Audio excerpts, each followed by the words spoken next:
Hello yours, welcome to Asni Sudha all in one ఛానల్కి. నేను మీ ఆస్ని సుధాకర్. ఇప్పుడు వచ్చేసి సండే రోజు నాన్ వెజ్ ఏం వండుకోలేదు కదండి. ఆ రోజు వెంకటేశ్వర తేరు అనేది జరిగింది కదా, అందుకు ఆ రోజు నాన్ వెజ్ అనేది ఏం వండుకోలేదండి. ఆ రోజు తేరు జరిగింది కదండి, తర్వాత రోజున పాడ్యమ చేసుకుంటారండి. తర్వాత రోజు వచ్చేసి సోమవారం వచ్చింది కదా, ఆ రోజు చేయలేదు. మంగళవారం అయితే నైవేద్యాలు అదే అండి పాడ్యమి చేసుకుంటారు కదా, ఆ పాడ్యమతే ఈ మంగళవారం రోజు చేసుకుంటారండి. మేము అలాగే తినలేదు కదా అని ఆ రోజైతే చికెన్ తెచ్చుకున్నాము. ఇలాగా గుడ్లు కూడా అయితే కొట్టించుకొచ్చాను కదండి. అందులోకి కొంచెం ఉప్పు పసుపు వేసుకుని ఒకసారి కలిపేసుకుని, ఈ పసుపు ఉప్పు వేసుకోవడం వల్ల అందులో నీ స్మెల్ కట్ట ఏది ఉండదండి. అందుకు కొంచెం పసుపు వేసుకుని, అలాగే నేను ఉప్పు వేసుకుని ఒకసారి కలిపేసుకుని బాగా వాటర్తో వాష్ చేసుకొస్తానండి. అలాగే చికెన్ తెచ్చారన్న కదండి, దాన్ని కూడా ఒక బౌల్లో ఆ చికెన్ కూడా వాష్ చేసుకుని అది కూడా పక్క పెట్టేసుకున్నానండి. ముందుగా వాష్ చేసుకున్నాను కదండి, మన బాయిలర్ మాసం అయితే గమ్ముని ఉడికిపోతుంది. ఇది నాటుకోడి కదండి, నాటుకోడి వల్ల అది గమ్మున ఉడకదు, టైం పడుతుంది. కాబట్టి నేను కుక్కర్లోనే కొంచెం ఉప్పు కారం వేసేసుకుని విజిల్ అయితే పెట్టించేసుకున్నాను, స్టవ్ మీద పెట్టుకున్నానండి. ఇందాక బాయిలర్ మాసం తెచ్చానన్నాను కదండి, దాన్ని కొంచెం ఉప్పు కారం అలాగే మసాలా ఇంట్లో రెడీ చేసుకున్న మసాలా ఉంటుంది కదండి, అది వేసుకొని ఇలా మ్యాగ్నేట్ చేసి అయితే పక్క పెట్టుకుంటున్నానండి. అన్నీ వేసి ఒక 1 అవర్ అయినా పక్క పెడితే కనుక మనకి మ్యాగ్నేట్ అవి టేస్ట్ అయితే చాలా బాగా వస్తుందండి. నాకు అంత టైం లేదు. ఒకసారి కలిపేసుకుని స్టవ్ మీద అన్ని పని అయిపోయాక అంతలోకి ఉల్లిపాయలు కూడా కట్ చేసుకోవాలి కదండి, అవి కూడా కట్ చేసేలాగా అవి కొంచెం మ్యాగ్నేట్ అవుతుందని మ్యాగ్నేట్ చేసేసుకుని పక్కన పెట్టుకున్నాను. పక్కన ఆనియన్స్ తీసుకుని అయితే కట్ చేసుకుంటున్నానండి.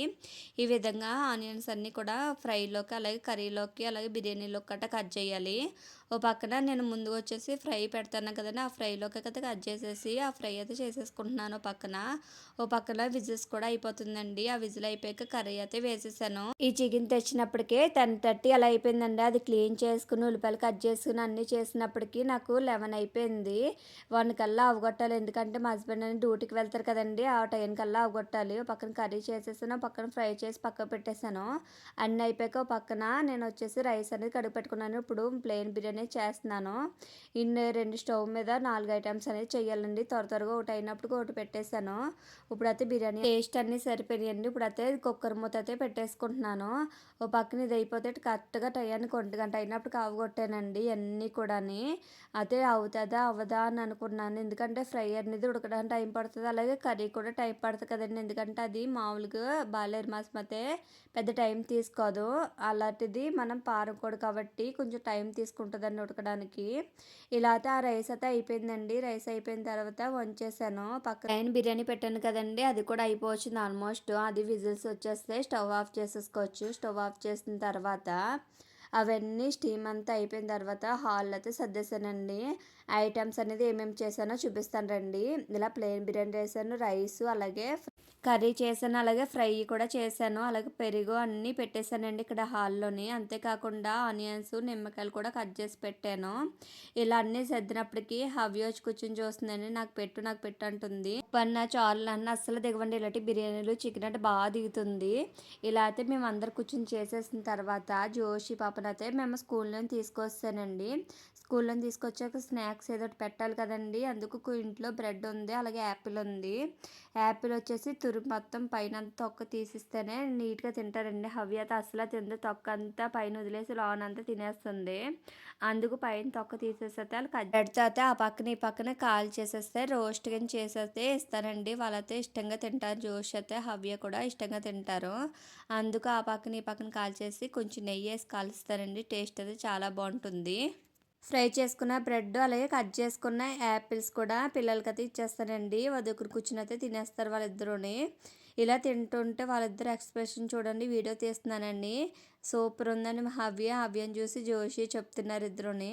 ఇలా స్నాక్స్ అంతా తినేసిన తర్వాత అక్క చెల్లెళ్ళు అయితే ఇద్దరు కలిపి స్టోరీస్ అయితే చదువుకుంటున్నారండి. జోషి హోంవర్క్స్ అయిపోయాక ఇలాగ వాళ్ళ చెల్లికి అయితే స్టోరీస్ అయితే హవ్య కూడా బుద్ధిమంతురాలాగా వాళ్ళ అక్క చెప్పిన స్టోరీ అంతా కూడా ఎలా ఉంటుందో చూడండి. అస్సలు పక్కన కుదురుండదు. అలాంటిది వాళ్ళ అక్క గట్టి కెసరి కూర్చోబెట్టి చెప్పేస్తుంది, దాని ఇబ్బంది చూడండి.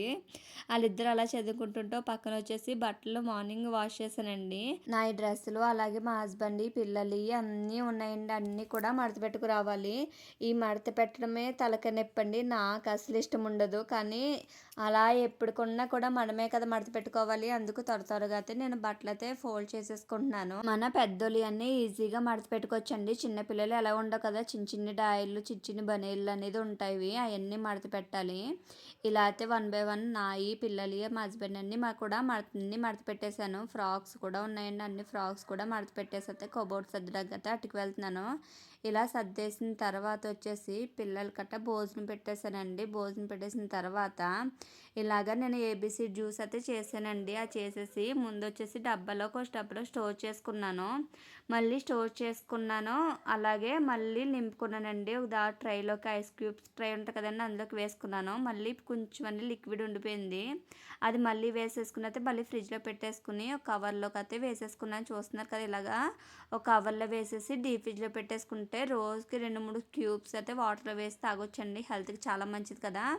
అవి అలా వేసేసుకున్నాను కదా. ఇప్పుడు అంతా క్లీన్ చేసి రావాలండి. మార్నింగ్ నుంచి నేనైతే గిన్నెలు ఏం తోమలేదు.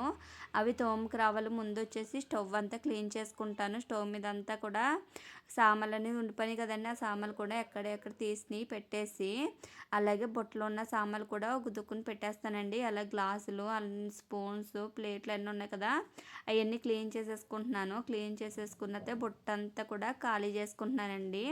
గట్లు కూడా దాని ప్లేస్లో అవి పెట్టేశాను. ఇలా క్లీన్ చేసిన తర్వాత స్టవ్ దగ్గర కూడా మార్నింగ్ ఆల్రెడీ క్లీన్ చేశానండి. స్టవ్ ఇప్పుడు ఏం క్లీన్ చేయట్లేదు. పైన ఉన్న డస్ట్ అంతా ఒకసారి క్లీన్ చేసేస్తే సరిపోతాయి. ఎందుకంటే అన్నం మెతుకులు గట్ట పడిపోయినాయండి. అవి క్లీన్ చేసుకుంటే సరిపోతాయి. ఇప్పుడు ఇలాగంతా క్లాత్ పెట్టుకుని నీట్గా క్లీన్ చేసుకుని సరిపోతాయి. వాటర్ ఏం చల్లట్లేదు. ఇది ఉంది కాబట్టి ఒక క్లాత్తో తుడిచేసుకున్నాను. తర్వాత వచ్చేసి అంతా పని అయిపోయిన తర్వాత సింకులు అయితే చాలా గిన్నెలు ఉన్నాయండి. ఆ గిన్నెలన్నీ కూడా వన్ బై వన్ తోముకు రావాలి. ఒకసారి అవ్వదు కాబట్టి ప్లేట్లు ఒకసారి, అలాగే పెద్ద పెద్ద గిన్నెలు ఒకసారి తోముకు రావాలండి. ముందు ప్లేట్లన్నీ చిన్న చిన్న కప్స్ కట్ట ఉంటాయి కదండి, అవైతే క్లీన్ చేసేస్తున్నాను. గ్లాసులు, చిన్న చిన్న క్లబ్స్, అలాగే ఇలాంటి బౌల్స్ అన్నీ కూడా మొత్తం క్లీన్ చేసిన తర్వాత పెద్ద పెద్దవి అయితే తర్వాత క్లీన్ చేస్తానండి. ఒకసారి క్లీన్ చేయడానికి ఆ సింక్ చిన్నది కాబట్టి ఎక్కువ పట్టావు కాబట్టి ముందు వన్ బై వన్ అనేది క్లీన్ చేసుకొస్తున్నాను. మార్నింగ్ నుంచి అస్సలు తోమలేదండి. ఆ తోమపోసరికి ఎన్ని గిన్నెలు అయిపోయినాయి అంటే ఆ బుట్ట అయితే నిండిపోయిందండి. అన్ని గిన్నెలు అయిపోయినాయి. ఇలా ప్లేట్లు, తిన్న ప్లేట్లు కూడా అలాగే ఉంచేసాను. ఇంకొకసారి అన్నీ తినేసి పిల్లలకి అక్కడ తినిపించేసిన తర్వాత వాళ్ళు పడుకోమని నేనైతే ఇక్కడ గిన్నెల సెక్షన్ అలా వంటగదిలో అంతా క్లీనింగ్ సెక్షన్ అయితే పెట్టుకున్నాను. ఇదంతా క్లీన్ చేసిన తర్వాత సింక్ దగ్గర సింక్ బ్యాక్ సైడ్ కట్ట ఉంటుంది కదండి, టైల్స్ కట్ట చాలా జిడ్డు అయిపోయింది. ఆ జిడ్డు అంతా మొత్తం క్లీన్ చేసేసాను. క్లీన్ చేసేసి ఇలా సింక్ కూడా క్లీన్ చేసేసుకున్నాను. క్లీన్ చేసిన తర్వాత నీట్గా అయితే క్లీన్ అయిపోయిందండి. ఇలా క్లీన్ చేసేసుకున్నాను కదా. తర్వాత వచ్చేసి చూడండి వాటర్ వెళ్ళిపోయింది. నేప్రాన్ మాత్రం వేసుకోకపోతే మొత్తం డ్రెస్ అంతా కూడా తడిసిపోతుందండి. ఆ నేప్రాన్ వేసుకున్న వల్ల మొత్తం వాటర్ అనేది తడకుండా కొంచెం కవర్ అవుతుంది. చూస్తున్నారు కదా, మొత్తం ఆ నేప్రాన్కి వాటర్ అంతని ఆ సింక్ దగ్గర అక్కడి నుంచి అయితే వాటర్ వచ్చేస్తుందండి. కింద డ్రాప్లు పడిపోతున్నాయి. మ్యాట్ లేకపోతే అస్సలు ఉండలేము. ఇక్కడిదైతే వీడియో అయిపోయింది. పిల్లలు కూడా ఇంకా పడుకోలేదండి, వాళ్ళని కూడా పడుకోబెట్టాలి. ఈ వీడియో కన్నా నచ్చిందా అయితే సబ్స్క్రైబ్ చేసి లైక్ చేయండి. థ్యాంక్ యూ అండి. Thank for watching.